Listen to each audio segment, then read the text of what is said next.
Hello, everybody, and welcome to Apple One-to-One. We want to thank you guys for joining us here for the podcast portion of us. That's right, we're back on audio form and here on YouTube. Please like and subscribe, guys. We really would appreciate the likes and subscribes. It really helps grow us, so we do appreciate it. All the feedback to all of the videos that we've been doing over the last about a month or so, where Frank has done some tremendous work on learning numbers, doing some stocks, doing some more stocks and keynotes, and now we even started doing more shorts. So please keep an eye on some shorts. We're going to do some random videos on iOS or iPadOS just to show you a couple cool tricks. So please stay tuned for that. But I am Will, former Apple specialist, creative, and genius. Along with me, of course, is the man here next to me, the former Apple creative, retired book publisher, soccer mom recorder, Jurassic Park owner, black coffee drinker, juror number 12, the retirement COVID-free home president, the keto drummer, Mr. Frank Buck is here. Hey, Will, how you doing today? Well, much better than I have been. For those, well, I haven't really announced it, but I did catch COVID. It finally happened after 3 years. I finally caught COVID. I was at a Sweet 16, and, you know, kids don't wash or clean themselves. And basically, I'm pretty confident that's where I got it from, because I didn't go anywhere else except for work or home, and no one else had it where I was. That was the only spot I could have got it. And Monday, I just started feeling terrible. And then Tuesday, it was like really bad. I mean, I still went to work, which was stupid, but I went to work and then I couldn't make it throughout the rest of the day. And then I basically got home, took a home test, and did 2 tests, and it confirmed I had COVID. So the last 2 days have been terrible. I went through chills. That was really bad. The first day was like throat. The next day was headaches, sweating, chills, and then yesterday was really bad, like really bad chills. But today was the first day where I don't have any chills at all. I didn't have any headaches. I've been coughing a lot, though. That's been the biggest thing today, is like that dry cough you get. But so far, as you know, I feel like I'm on the path of recovery. Thank God. You know, just taking Mucinex, just taking Advil, then you switch to Tylenol, you know, so you just keep going back and forth between the two. Yeah. So, yeah, it was a lot. Well, when I had it was, I just lost, I felt tired, very tired. Yeah. A lot of exhaustion, no strength. And it took me a while to get back to my form. Yeah. I mean, I had a hard time sleeping. Like last night was the very first time I had like a good amount of sleep, but definitely like I don't, I'm wearing my socks. I'm wearing like pants to bed. It's like what I my not normal thing, and my appetite wasn't really there. Like I would go to bed at 9 o'clock every night and not eat anything. Drinking is the biggest thing. You have to just keep drinking and drinking. Oh yeah. Drink your especially. Zevia. Oh yeah. Gotta always drink your Zevia. Absolutely. It's got caffeine, man. You gotta get some electrolytes in you too. I have Powerade, but drinking tons of water. And I've been on the keto diet for the last, 3 weeks, and I was doing so well, and of course, while you're on this, in order to get better, you just have to eat. And you had to eat carbs, I'm not eating, I'm drinking a lot. So, I had to kind of get off the keto diet for a couple of days here just to get myself back on track. So hopefully by next week, I'll be back to normal. All right. Well, let's get started. What's a lot for 2023? I'll talk about my personal life. So our episode today is really to talk about products in 2020 that we are really kind of eyeing on what Apple can do with these products. If they can just stay the same, if they can go away, or if there's an improvement that we believe would be here. So let's talk about it. We're going to first start off with the laptops. Now, they just got a big refresh in 2022, specifically the MacBook Air M2 was refreshed. So we're going to talk about the Air, and we're going to also throw the MacBook Pro 13-inch M2 in here. So Frank, we have 3 products here: the M1 MacBook Air, the M2 MacBook Air, and the MacBook Pro 13-inch. With regards to any of these products, I think we both agree the MacBook Pro 13 needs to just go away. The Touch Bar model needs to go away. Right. I would agree. Well, it's just a reminder of what Apple was and what they've done so much better with these new M chips. Like, it's just time to just go away. Yeah. And you're not a big fan of the Touch Bar anyway. Well, you know what? There were parts of it I did like, and I think there is a value to it, but you don't replace your function row keyboard to take the place of it. Right. You know, Well, and I the also other, had the, and I also had the one where the escape key was not on its own; it was on the touch. So I would accidentally touch it all the time. But yeah, like for Final Cut Pro, I thought it was terrific for Final Cut Pro. I thought it was okay. extremely useful for that. But beyond that, Well, I didn't find it useful. for me, if you look at, I would agree that the MacBook Pro 13 M2 should um, cease and desist. The other two, I can almost see the MacBook Air M1 going away and just having the MacBook Air M2. Well, If I you look actually at the, think the M1s should stay only to be that cheaper product. yeah, but you're talking $200, Mhm. and you get an M2 chip, you get less of a bezel, you get the better camera and center stage. For $200, I wouldn't buy the M1 Air Mhm. because I would first of try to all, convince what I would try to convince people is to let the MacBook Air M1 go down in price from like $999 to $899 as an example. Keep the price at $1199 for the MacBook Air just to give it a little more of an idea. But you know, one of the things they could do is they could just get rid of the M1 like you're thinking, and the M2 could become the $999 one. It's possible. well, yeah. And If they reduce that, or even if they did it the even to rumor that the MacBook 1100, Air is going to go if to 15-inch too. There's a rumored 15-inch, I believe, last year that they were going to come out with. So if it was your way, what would you do overall? on these three, Yep. So what would you do with the M1? You said you get rid of it completely, I'd right? get rid of the M1. I'd MacBook get Air, rid would of you the keep? M1. Okay. Yes, the M2 MacBook Air. Yes, I would keep that. And would you keep it? Would you say 1199 would be the right price, or would you say they should go down by that point? Um, well, 11.99 for me, I think is a good starting price. But of course, if if it could go down, that would be certainly be a plus. And then the 13-inch MacBook Pro will go away. Yes. Yeah. So that I would say the M1 should still stick around. I think the M1. You gotta remember those M1 chips are still really good. Like compared to like a lot of like even though these chips are like what over 2 years old, they're still better than most chips that come out now from Intel for Yes, theirs that for is what they true. do. But if you look at the what you get for the $200 difference in price, all right. If you'll notice on the screen there, you see the M1 has a larger bezel at the top. The Right. M2 has a thinner bezel all around. It's using You have the your 17, 18 MacBook Air style that when they refreshed it back then. And the Air yeah and the M2 Air is kind of reflecting what the Pro looks like now. yeah, and to me that's just if I look at all three of those, that's the one I'm Mhm. getting hands down. And then you can beef it up with any storage you want or whatever. But you know, Well, let's transition over to the MacBook Pros. Now, I don't see anything changing with these models. We just got a refresh right in the beginning of this year with these new M2 Pros and M2 Maxes, which have been, you know, again, some of the exports, they're not entirely like crazy. What a lot of people suggested is that if you're not on if you're still on the Intel train of the MacBook Pro, this should just be another, you know, and you kind of skipped on the M1 Max, maybe you just skipped on it just because you weren't ready for it. Everyone should be right. ready for it now, you know. Yeah. And I think you need to get aboard that train. This is just another incentive, and they kept the price the same, which I give them credit Yeah. for not upping the price up. But yeah, I don't see anything this year happening with these 14, 16-inch MacBook Pros. I think this No. lineup is perfectly fine. You know, if anything, you would buy an M1 Max and an M1 Pro at a discount now because if you look on Apple's refurbished site, they're selling the M1s cheaper. So if you don't care about the Wi-Fi 6, you don't care about the HDMI, and you don't care about the little bit 20% faster speed, then why bother?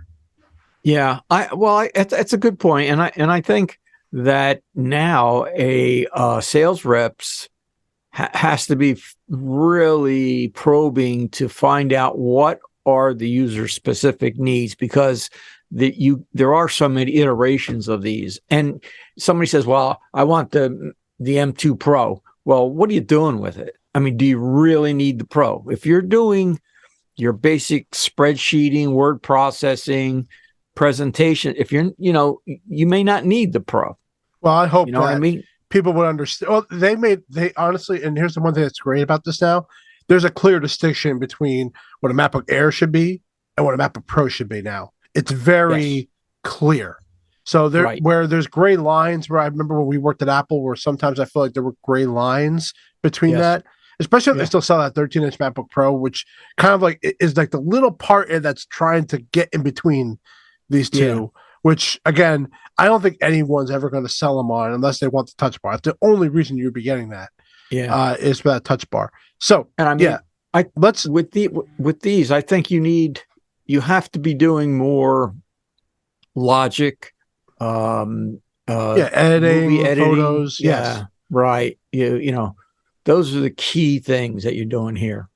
Yeah. Well, speaking of key things, not a good segue, but the MacBook Pro Intel is still here for $599, which, by the way, the 16-inch M2 Pro destroys destroys the Mac Pro by itself Yeah. in a The laptop. tower. Yeah. Until this thing gets a M1 chip in this thing, we're not going to see anything change. I would Especially for never that tell anyone to buy price. this Mac Pro. Yeah, For it's that just it's on God. for that price, you can get a studio. Yeah, and we're going to talk about the studio, but yeah, exactly. And there's just no reason at all to buy this Mac Pro right now until it's an upgrade. I can only imagine if someone really, really wants it because they want to put. I mean, yeah, it doesn't even have the Afterburner card, which is built into the M2 chip. Yeah. It's like built into it. It's built into the actual Macs and the Pro. The only advantage to these is you can easily The customization. add additional drives. That's it. That, And you could add different ports, more ports and stuff. Yeah, that's it. Yeah. But you're talking about $6,000 price tag. Yeah. So I agree. Until there is a new Mac Pro that comes out, which looks like there might not be as much customizable options with that. I mean, I'm pretty confident you're not going to get, the RAM because the RAM's built into the chip.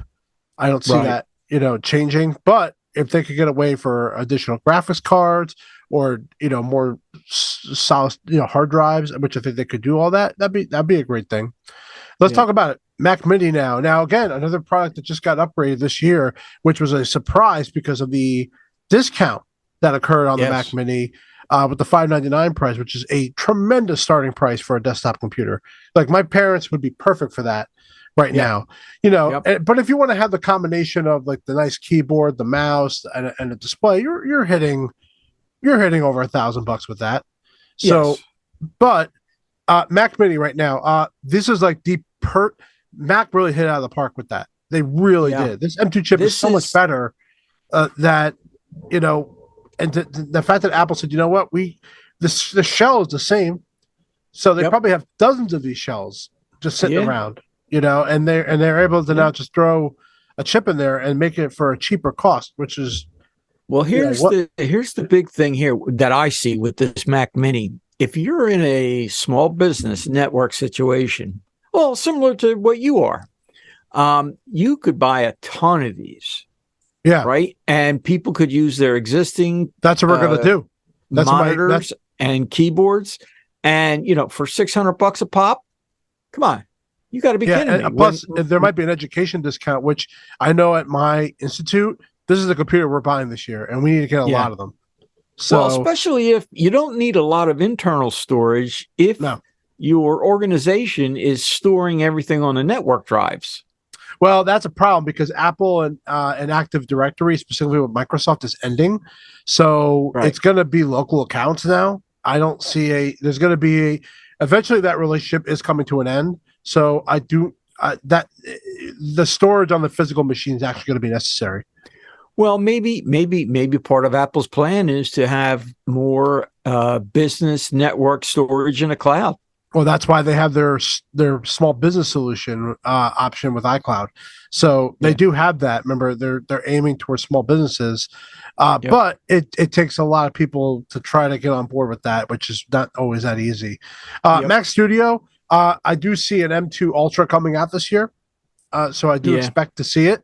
Now I don't know if that's going to be in the Mac Pro or in this Mac Studio, but again, even when they came out with this, the $2,000 price tag was pretty good already. Yep. I mean, Apple's doing a really good job on their pricing lately for the I would last agree. year. Yeah, Although I have to say, had I waited a little longer, yeah, you got screwed on that one. You would have been a Mac Mini person.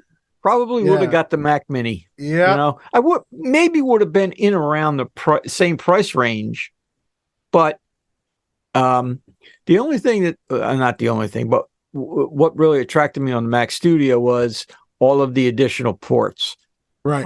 The SD card slot in the front, the two Lightning ports in the front, 3 in the back, the HDMI, and the USB connector as well. So, I mean, I certainly in my mind when I bought it, it was worth the value.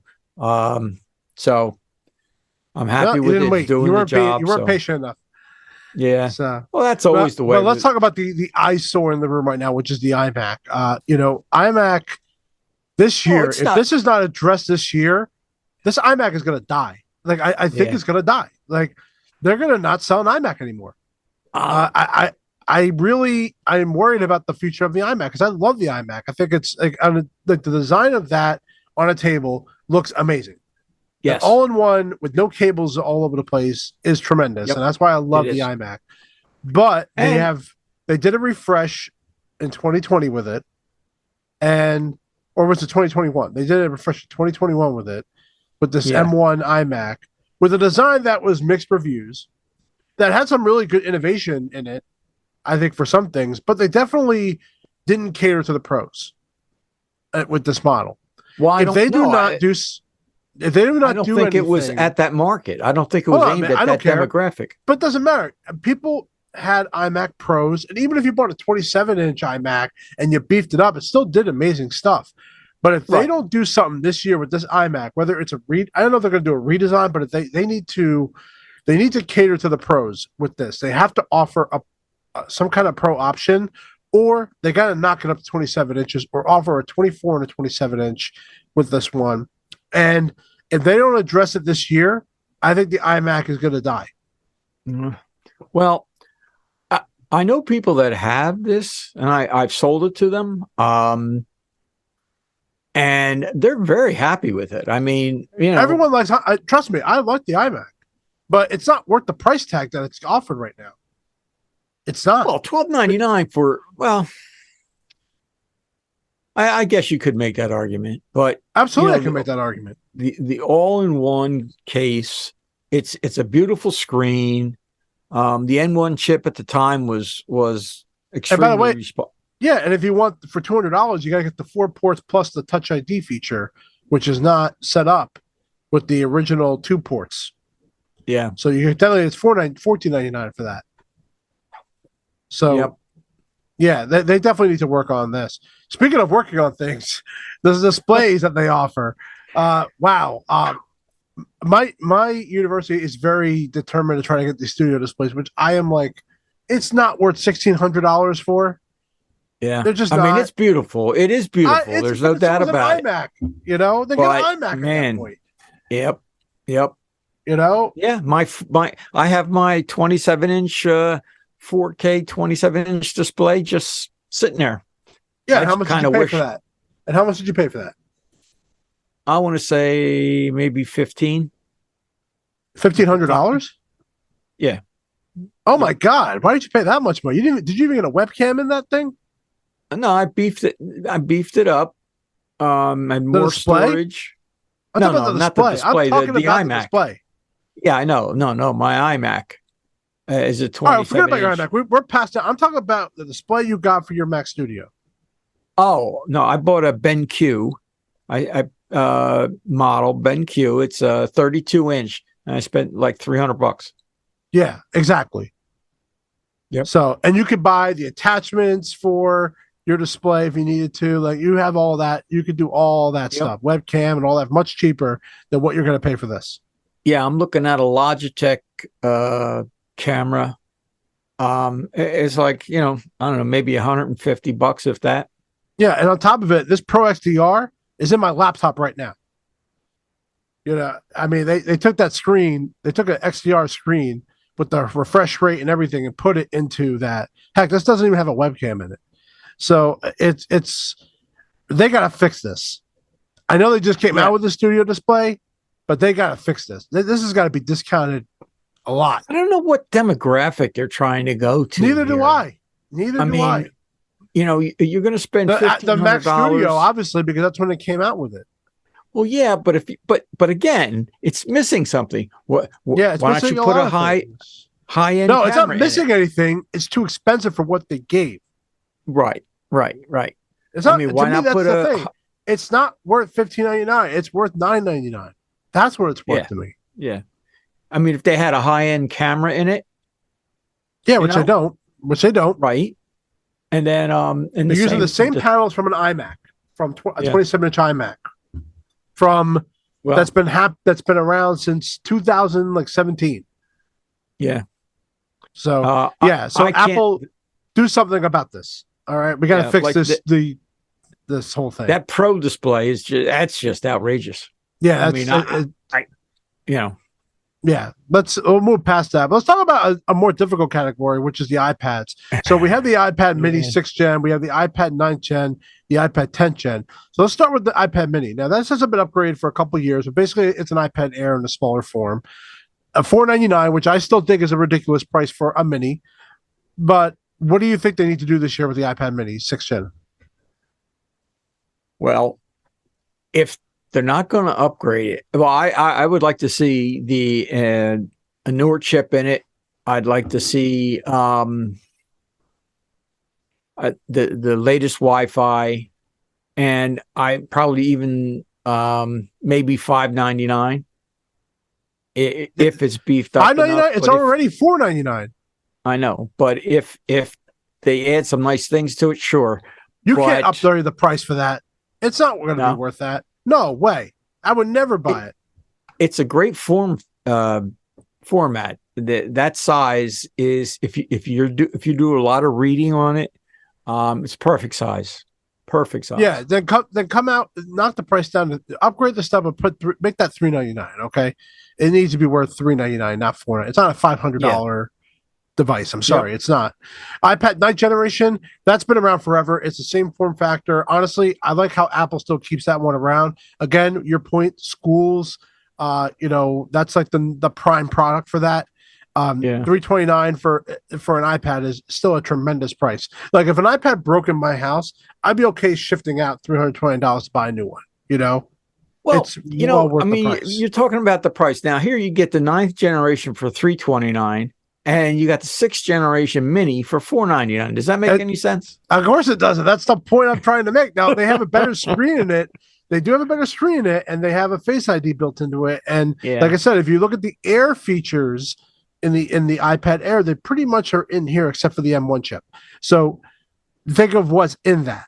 Okay. And I have an iPad Air, which I absolutely love the speed of that Air and the quality of the display. So comparing it to which I have right now, which I have an older generation iPad, but it's definitely slower, definitely not as fast, definitely not as fluent, so there are reasons to me to understand why. But again, you look at a size comparison, someone's going to say, well, why is this worth $499 while this is worth $329? You know what I'm saying? Right. So That's why they got to lower the price of it. This 10th generation is just a piece of crap. You don't like it? I don't like it at all. If anything, the 10th gen should have been where the 9th gen was, and they should have made it $329. Yeah. This has got to be fixed because this is just a ridiculous. This is ridiculous. I don't. I've already aired Mike Rivas on a previous episode about it. I don't like the iPad 10th generation at all. The fact that it's using the first generation Apple Pencil, which is not compatible because it's USB-C. On the bottom. Come on, Frank. That's just stupid. Yeah. Like, how did Apple thought that was a good idea? I just think they're just, trying to get rid of inventory. They built a whole new iPad though. Yeah, I know. I don't understand that, but I would have discounted these prior to coming out with the new one. Tim, can you let us know what you were thinking while and saying, yeah, that's okay. Yeah, gee, this is a great idea. That's great. We'll figure that out maybe in the future. Now, the iPad Air 5th generation was just upgraded last year, and then they just added the M2 chips inside the iPad Pro, which, of course, the 12.9 has a better uh, display than the 11 does. I think this iPad Pro lineup is all over the place. Yeah. I, Yeah, I it really needs to be consolidated, yeah, really it's does. this iPad lineup is tremendously huge. I had to do 2 pages just for iPads because Yeah. there's 6 of them, and it's just like it's too much. Yeah. It's got It is. if there's one thing in 2023 they need to do this year is they need to combine this down and Yeah. make this a little bit easier to understand. Yeah. Um, yes, they Yeah, do. see, it's hard to say anything about it, right? Because it's just It all over is the place. because, yeah, they need to consolidate it. They need to get rid of some of the older ones. Just say, that's it. We're done with those. And Yeah, here's the new stuff. And here's reasonable pricing. yeah, they're doing so good with the iMacs. They're doing so good with the iMacs, like the Max wise, like laptop wise. They need to start Right, looking right. at it like this as well. Let's talk about let's talk about a couple of the AirPods. So, uh, it's right now. I believe it's 129 for just to put a comparison up here. Yep. So we have the AirPods second generation 129, the AirPods third gen 169, and then the new AirPods Pro, which I have in my ears right now, 249. I'm pretty happy with the lineup. I don't know if there's really much they need to do for 2023, to be honest. The Max is probably the only thing I would suggest that maybe needs to get a refresh. The charging case is not that great, and there's no option to even plug in that into a headphones, like to a wired connection with them. Yeah. I think, and for 549, I don't know if it's worth it. People love the sound though out of them, Yep. but I just don't know if it's worth that price tag. When it came Yeah. out, I thought it was ridiculous. I couldn't believe that they were Well, charging that much for see, that. here's the other thing that I've come across with rechargeable batteries in these things. They all have a life. At some point, that battery is going to go. You can only charge it so many times. And there's nothing when that's done, they're done. Right. You can plug them in and have them wired, but being wireless is part of the feature. Like Right. I bought a set of they're called MiFis from Blue Microphone. I spent about that amount on them. They were supposed to be for studio recording and stuff, and they were great. But again, I can't charge them anymore. The battery's done, and I can't replace it. Right. So that's something that I think, you need to think about. If you plan to have these for 10 years, I don't think they're going to last 10 years. Well, I can tell you, I still have my first AirPods. I have my my first generation AirPods Pro, and now a second. I love the AirPods so much, and I have 3 AirPods in my house right now. That just tells you how much I like them. As far as the AirTag goes, that's another Apple product a lot of people don't talk about. Not much has been changed with them since they were released. I don't know what they could add to them right now. Frank, is there anything you can think of? No, I don't personally have a use for them. I definitely have. I put it in my Apple remote. But yeah, that was a good buy for myself. Yeah. The 4-pack for $99, I think that's very good pricing. Yeah, I think the pricing's very fair. I honestly like them. And I think if you're a student or a traveler or something, they're traveling around. They're excellent for that. Yep. And but for my use right now, no. Let's talk about the Apple Watch. We have a Series 8, SE, and Ultra. I think Apple's just going to upgrade to a Series 9 every year because that's what they do. Nothing really rumored for, I believe, as far as like what they're trying to accomplish for this year.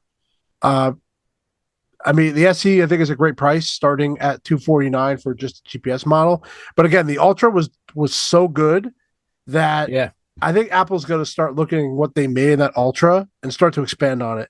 And Yeah. that's the one I really like. Plus, if they still sell the first Ultra, I think that should be discounted next year. And then they Yeah. have a newer Ultra with something really cool in it. Because the next Apple Watch that I want to buy is the Ultra. Even if I Yeah. won't use it for all the features that it offers, I just think it looks cool. I think it's Yep. awesome. I Yep. think the battery life is great. And I'll never buy a Series 8 compared to an Ultra when it's only just a $300 difference from a cellular version.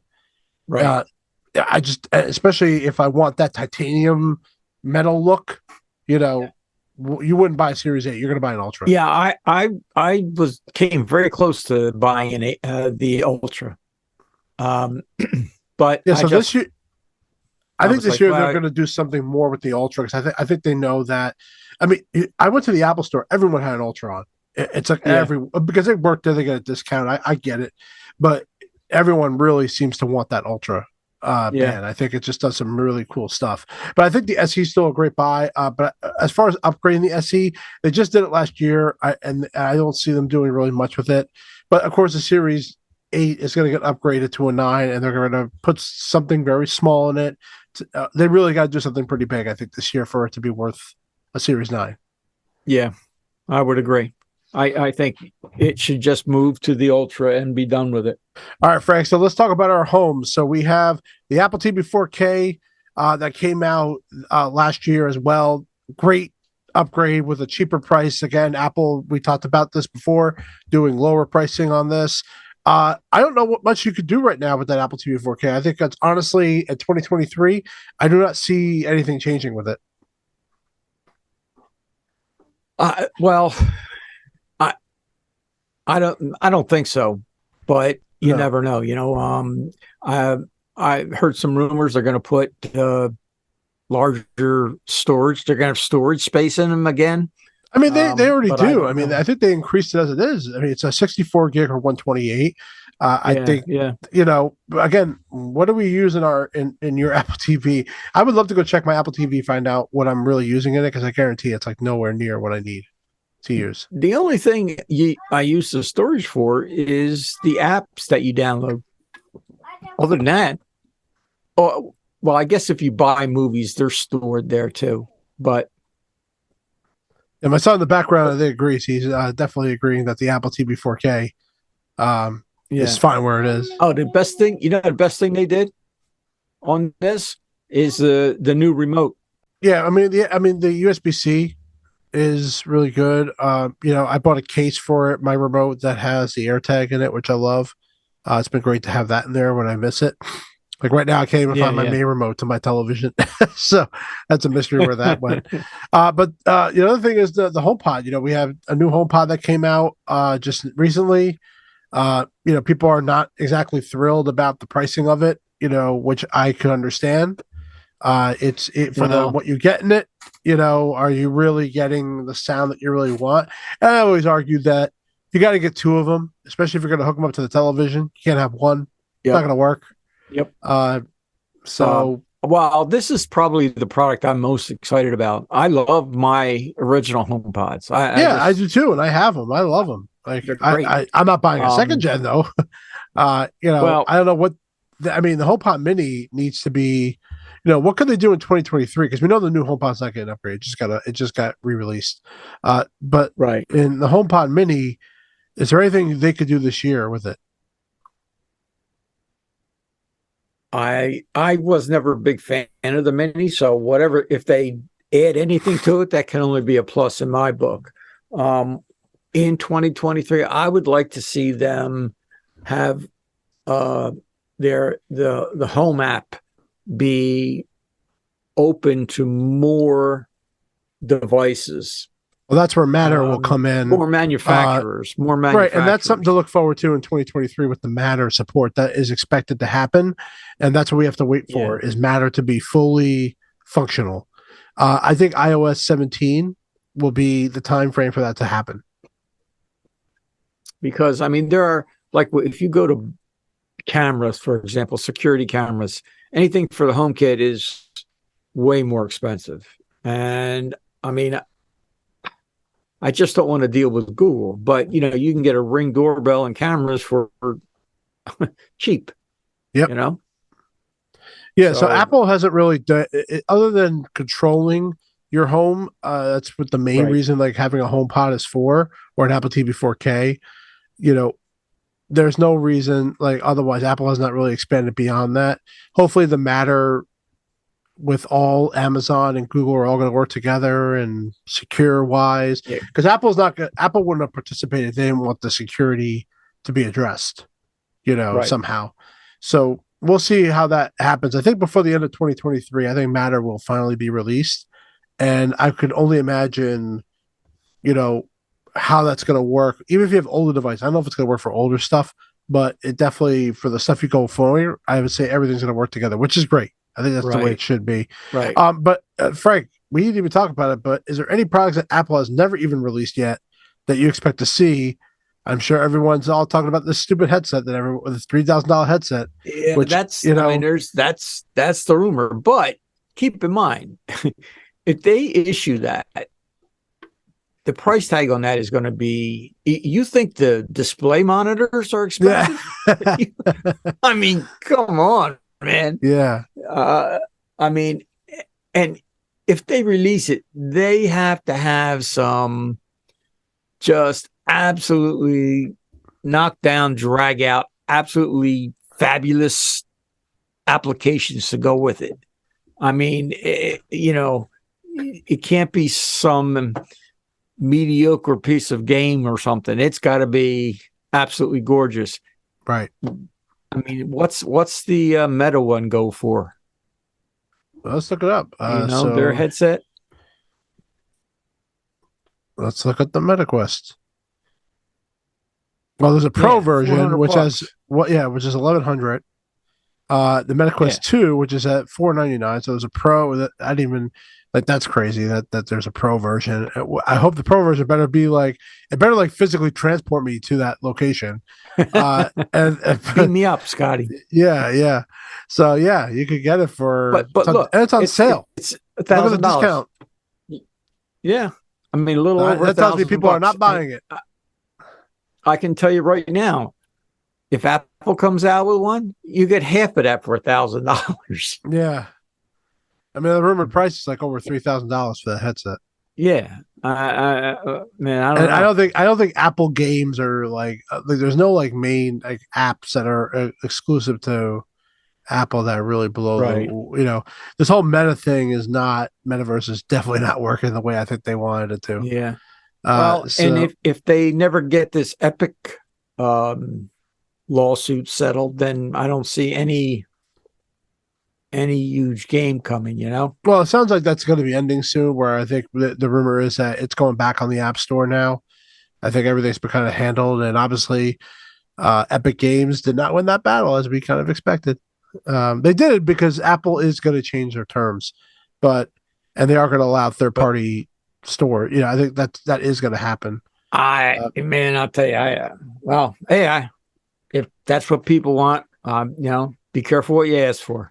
All right, now the last thing we got to talk about is the iPhones, of course, because there's 1,800 iPhones, Frank. We still have the SE available. It went up in price last year because of the 5G added to it.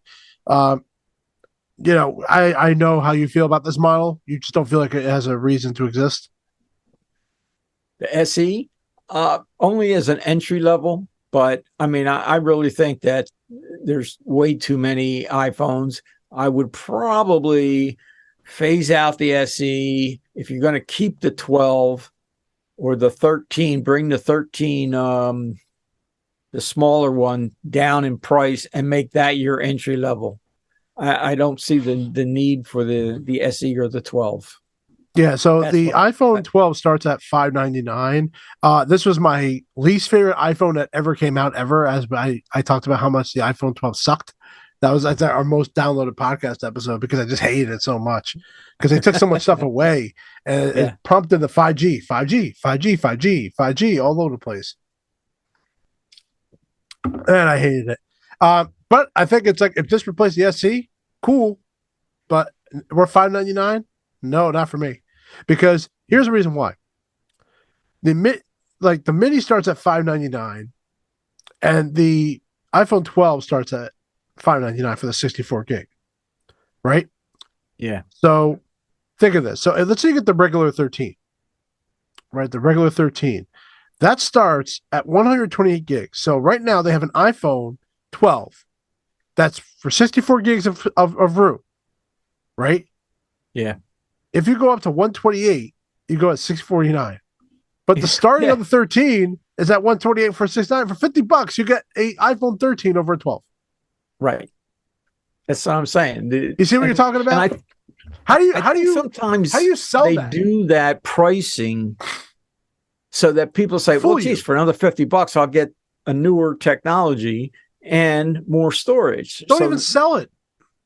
Well, I would agree, but we know the 12 is going to be going away this year. They're going to keep the 13 around like they always do. The 14 is just a joke because they put the same chip in it and they just added like minor stuff to it. So I just don't think it's like completely worth it. Like I didn't buy a 14 this year or 14 Pro. I bought the 14 Pro, but I had a 12. But you didn't had a 12. have the 13. That's right. So I'm very happy with my 14. Although depending on what they come out with in the 15, I may go to a 15. Right. I'm doing every other year now as far as upgrades. And then finally, the 14 Pro obviously is going to be released, and they're going to come out with something brand new. This dynamic island thing really didn't take off, I think, like they really wanted it to. Oh, I like it. Well, I don't think everyone likes it, though. Well, hey, you can't please everybody, I guess. Well, I guess people wanted to do more, and I think they're not getting the response that they wanted with it. What more would you want it to do? Any app that you're in, like if you get a phone call, you can go back to that app, and through the island, you can, activate anything on the phone that you want at that point. Right. So, I mean, I've used it, and when I'm talking to somebody, put them on speaker, then it goes to the island, and I go to a web browser or whatever to get information as I'm talking to them. So I find it useful, but I guess I'm an oddball. But that was our just looking at what's available right now and looking at to what we want to have changed in 2023. This has been a lot longer than I thought it would, but I guess it was just like just looking at what's on the market now that Apple you can buy and what you could change in 2023. What we want to see differently done or maybe kept the same. That was the whole point of this podcast, was to kind of go over that. Frank, is there anything that we can look forward to training wise? Because we think we want the Professor Frank Funk here to let us know what he has on. I'm working on a couple of other things in the shorts, and I in Keynote or in Numbers, there's another stock function called Stock H, which will look up history based on a date stamp. So if you buy a stock, let's say in January of 1968. You can put that in the formula and it'll go out and get either the beginning price or the ending price of that day of when you purchase that stock. So it'll give you a better idea of course, it's something you could go in and put in what you paid for it, but this is just another way of getting a piece of history to put in your spreadsheet. That would be interesting. I'd be curious to see that. We also want to expand more on just like even like things with pages. Like we got to definitely do a little more Keynote, but we want to do more training. But definitely leave your questions in the comments field. We do answer every single one of them. So please reach out to us there. But we want to thank you for either watching us on YouTube or listening to us on audio form of the podcast. So we do appreciate you guys as we get together as often as we can. But hey, sickness just took over my body and going to be trying to recover, and now I'm going to not touch my son and not breathe next to him as I go hang out with the family. But I want to thank every single one of you for watching our podcast, and I do love every single one of you. Take care. I would like to take this opportunity to thank you for viewing our content. Don't forget to click the like button and subscribe so you can see all our training videos as well as links to download our podcast.